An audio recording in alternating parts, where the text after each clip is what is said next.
আসসালামু আলাইকুম। আজকে হচ্ছে আমরা একজন রিমার্কেবল পার্সোনালিটিকে নিয়ে একটু ছোট্টখাটো গল্প করব।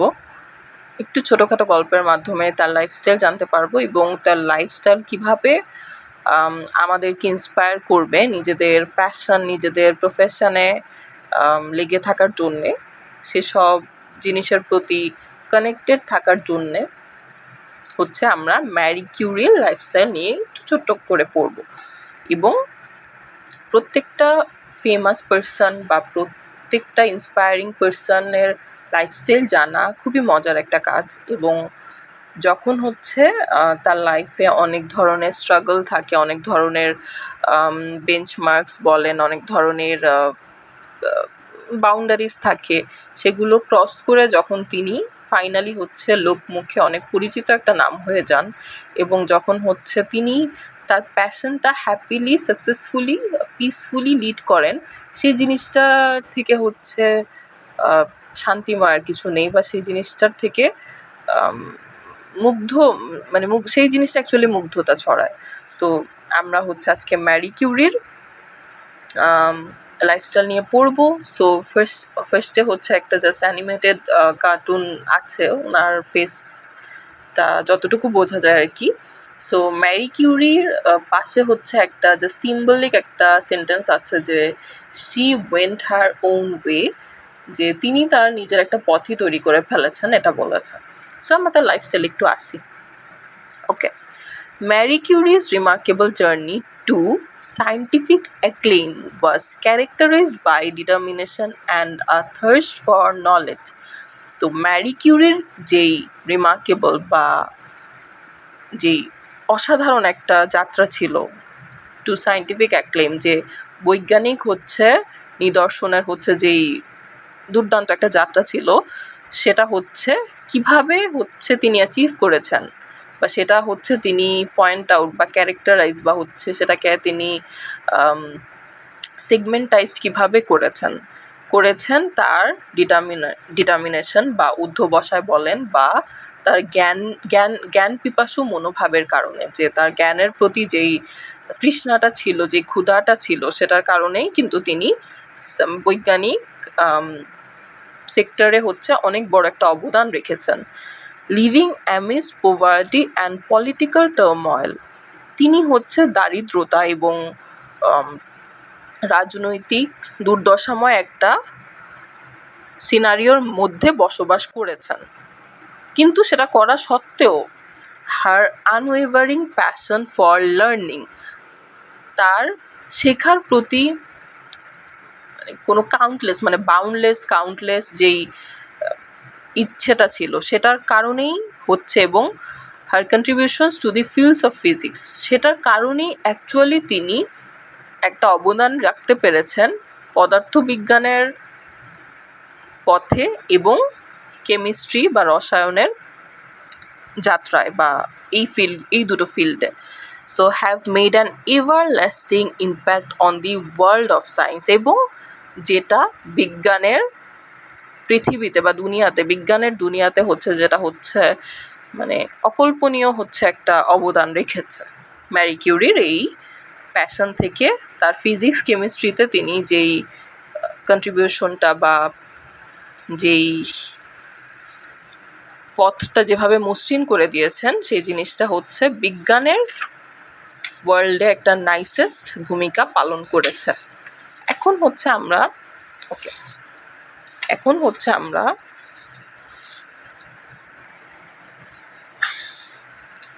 ম্যারি কিউরির লাইফস্টাইল নিয়ে, মানে তার অ্যাকচুয়ালি জীবনযাত্রা আর কি ছোট্ট করে দেখি।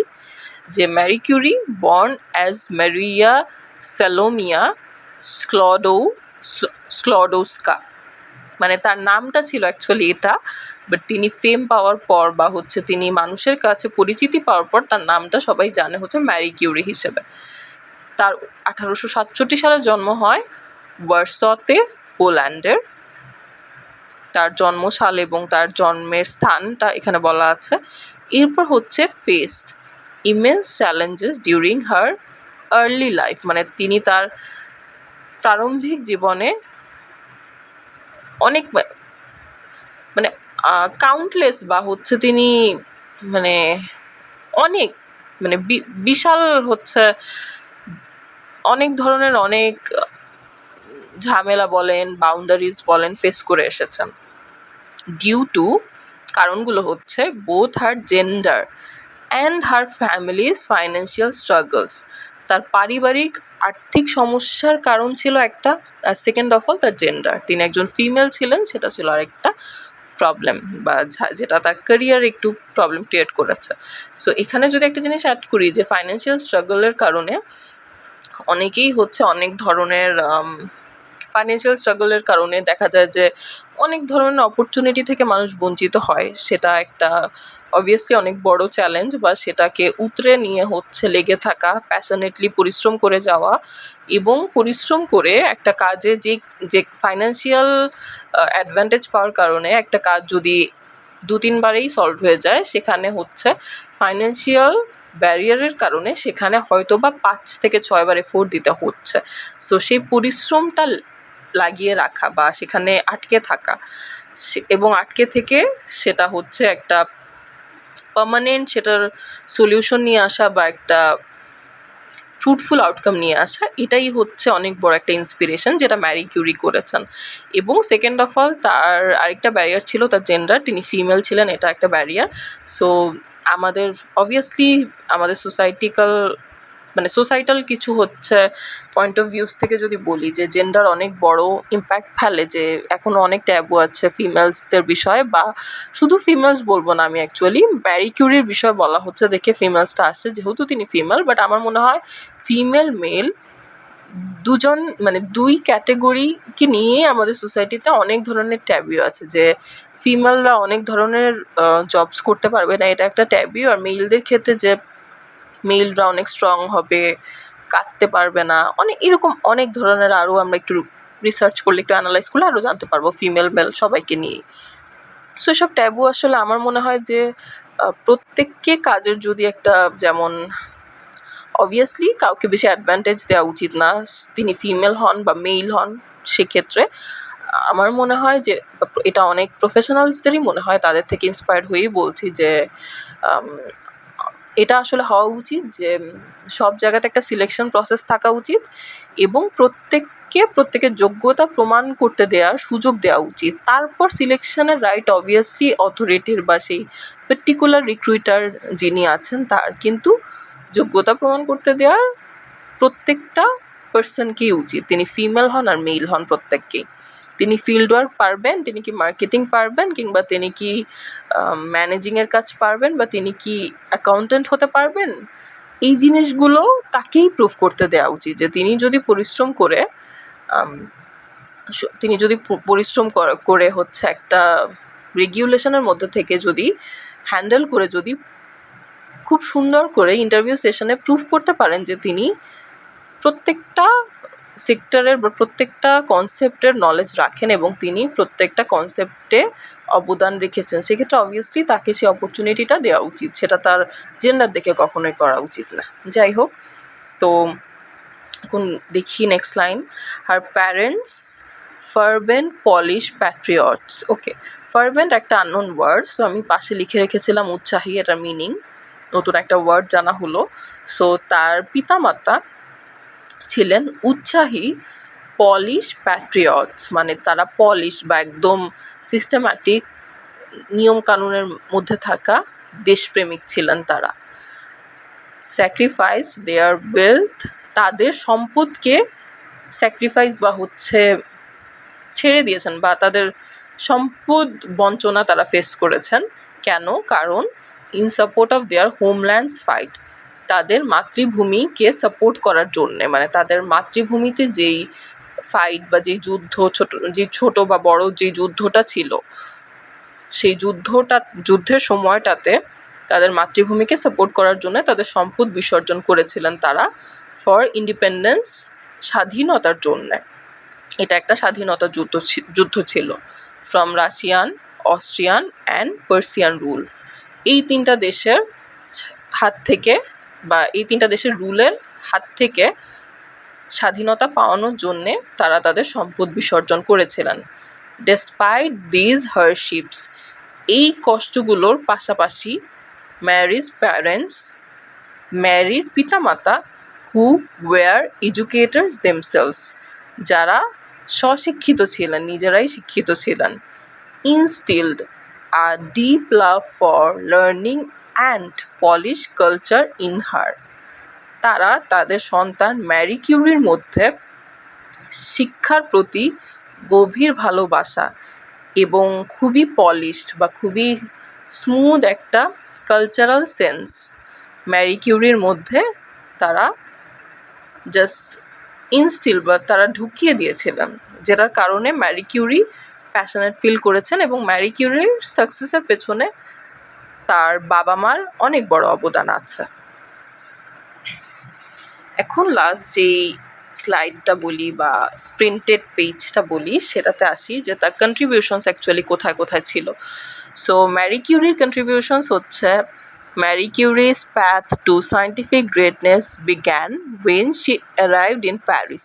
So Marie Curieর সফলতার পথ শুরু হয় বৈজ্ঞানিক বিশালতা দিয়ে বা বৈজ্ঞানিক অবদানের মাধ্যমে, যখন তিনি প্যারিসে পৌঁছান। কবে? 1891 সালে। টু পারসিউ হায়ার এডুকেশন, উচ্চশিক্ষা গ্রহণ করার জন্য তিনি 1891 সালে প্যারিসে যান এবং তখন থেকেই তার বৈজ্ঞানিক অবদান তৈরি করা শুরু হয়ে যায়। So inspired by the work of French physicist Henri Becquerel, French একজন পদার্থবিদ হেনরি ব্যাকোরেলের একটা কাজ থেকে তিনি ইন্সপায়ার্ড হয়েছিলেন এবং সে কাজটা ছিল বা হেনরি ব্যাকোরেল যে কাজটা ডিসকভার করেছিলেন সেটার নাম ছিল দ্য এমিশনস অফ ইউরেনিয়াম, যে ইউরেনিয়ামের নির্গমন ছিল সেটা। সো সেটার থেকে ইন্সপায়ার্ড হয়ে Marie Curie chose to explore uranium's rays for her PhD thesis. তিনি তার PhD থিসিসের জন্যে, থিসিস পেপারের জন্যে ইউরেনিয়ামের রশ্মিগুলো এক্সপ্লোর করেন বা সেটা নিয়ে আরও গবেষণা করেন, অ্যানালাইজ করেন, পরীক্ষা নিরীক্ষা করেন, এক্সামিন করেন, সব কিছু করে দেন হচ্ছে তিনি ফাইনালি সেটাতে একটা অবদান রাখেন। Her research led her to the groundbreaking discovery of radioactivity. So এই রিসার্চের মাধ্যমে তিনি হচ্ছে একদম গ্রাউন্ড ব্রেকিং বা একদম এভারলাস্টিং বা একদম কি বলবো, একদম just heartbreaking or something, it's like যে খুবই ইম্প্যাক্টফুল একটা অবদান রাখেন রেডিও অ্যাক্টিভিটির ওপর। Revealing that matter could undergo atomic level transformations, যে তিনি যেই রেডিও অ্যাক্টিভিটিটা অ্যাকচুয়ালি ডিসকভার করেন সেই রেডিও অ্যাক্টিভিটির কনসেপ্টটা আন্ডারগো বা সাস্টেইন করতে পারবে অ্যাকচুয়ালি অ্যাটমিক লেভেলের যেই ট্রান্সফরমেশন বা প্রতিস্থাপনগুলো হয় সেগুলো ট্রান্সফর্ম করতে পারবে, সেটাই তিনি ডিসকভার করেন যে রেডিও অ্যাক্টিভিটি সাস্টেইন করতে পারবে অ্যাটমিক লেভেল অফ ট্রান্সফরমেশনস, সেটা তিনি হচ্ছে ডিসকভার করেন। So Marie Curie collaborated with her husband, Marie Curie তার হাজব্যান্ডের সাথে সঙ্গবদ্ধ হয়ে কাজ করেন, তার হাজব্যান্ডেরও অবদান আছে তার সাকসেসের পেছনে। পিয়ার কিউরি তার হাজব্যান্ডের নাম, and together they examinate uranium rich minerals. So তারা একসাথে পরীক্ষা নিরীক্ষা করেন ইউরেনিয়াম রিচ মিনারেলস, ইউরেনিয়াম দিয়ে হচ্ছে ইউরেনিয়াম সমৃদ্ধ খনিজগুলো তারা একসাথে এক্সামিনেট আর কি সেটা হয় বা এক্সামিন করেন তারা। So ultimately discovering 2 new elements, এবং সেটা এক্সামিন করতে গিয়ে তারা দুটো নতুন এলিমেন্ট ডিসকভার করেন। তো একটা হচ্ছে পোলোনিয়াম আর একটা হচ্ছে radium. So their work was published in 1898, 1898 সালে তাদের এই কাজটা পাবলিশড হয়। অ্যান্ড উইদিন জাস্ট 5 মান্থস, এবং জাস্ট 5 মাসের মাথায় they announce the discovery of radium, এবং জাস্ট 5 মাসের মাথায় তারা রেডিয়াম ডিসকভার হওয়ার অ্যানাউন্সমেন্টটা দিয়ে দেন। সো ম্যারি কিউরির অ্যাচিভমেন্টসগুলো মধ্যে একটা ছিল পলোনিয়াম, একটা ছিল রেডিয়াম, একটা ছিল হচ্ছে আবার রেডিও অ্যাক্টিভিটি। সো যেগুলোর কীভাবে করেন? রিসার্চের মাধ্যমে, এক্সপ্লোরিংয়ের মাধ্যমে। তিনি হচ্ছে যেগুলো ডিসকভার করেন, তার হাজব্যান্ডের সাথে আবার এই যে পোলোনিয়াম, রেডিয়াম এই দুটো ডিসকভার করেন হচ্ছে রিসার্চিংয়ের মাধ্যমে, এক্সামিনিংয়ের মাধ্যমে, ইউরেনিয়াম রিচ মিনারেলস এক্সামিনিং করে। সো মোট কথা হচ্ছে একটা মানুষের সাকসেসের পেছনে তার প্যাশন, ডেডিকেশন, ডিটারমিনেশন যেরকম গুরুত্বপূর্ণ, সেরকম তার সাপোর্টিভ হ্যান্ডসও অনেক গুরুত্বপূর্ণ। তার চারপাশে বন্ধুবান্ধব, ফ্যামিলি, পার্টনার প্রত্যেককে যখন সমানভাবে সিকোয়েন্সিয়ালি সাপোর্টিভ হয়, সব কিছু যখন ব্যাটে বলে ম্যাচ করে, তখনই একটা মানুষ দেখা যায় যে সফলতা অর্জন তার জন্য খানিকটা হলেও সহজ হয়ে যায়। কিন্তু এসব সাপোর্ট সিস্টেম না থাকলে যে সম্ভব না, কখনোই না। একটা জিনিস যতটুকু পজিটিভলি কেউ নিতে পারছে সেটার উপরেই তার অ্যাকচুয়ালি সাকসেস ভ্যারি করে। এবং সাকসেসটা অ্যাকচুয়ালি সেটাই যে জার্নিটা এনজয় করা বা শেখার প্রয়াসটা সবসময় ধরে রাখা, সেটাই অ্যাকচুয়াল সাকসেস অফ লাইফ। তো এটা কখনোই বড় বড় ডিগ্রিজ, বড় বড় মেডেলস, ভালো রেজাল্টস, মানে কোনো একটা, যদি আমি রিয়েল লাইফ এক্সাম্পল থেকেই বলি, যে কোনো একটা সেমিস্টারে জিপিএ খুব ভালো হলো, 3.5 আপ হলো, 3.8 হলো, 3.7 হলো, 6 হলো, এরকম কিছু হলো বা আরও ভালো হলো, সেটা মানেই যে সাকসেস কখনোই না। সাকসেস মানে হচ্ছে এই পুরো সেমিস্টার পড়াশোনা করার জন্য আপনি যে লেগেছিলেন এবং লেগে থাকার কারণে যা যা শিখতে পেরেছেন, যে টিম ওয়ার্কিং, কমিউনিকেশান, তারপর ধরেন ম্যাথমেটিক্যাল টার্মস, থিওরিটিক্যাল স্টাফস, যা যা শিখেছেন সবগুলোই হচ্ছে আপনার সাকসেস অ্যাকচুয়ালি, যদি আপনি অনেস্টলি লেগে থাকেন। So success can be ever define. Success only comes when a person actually when a person is stick to his or her passion, ambition and profession.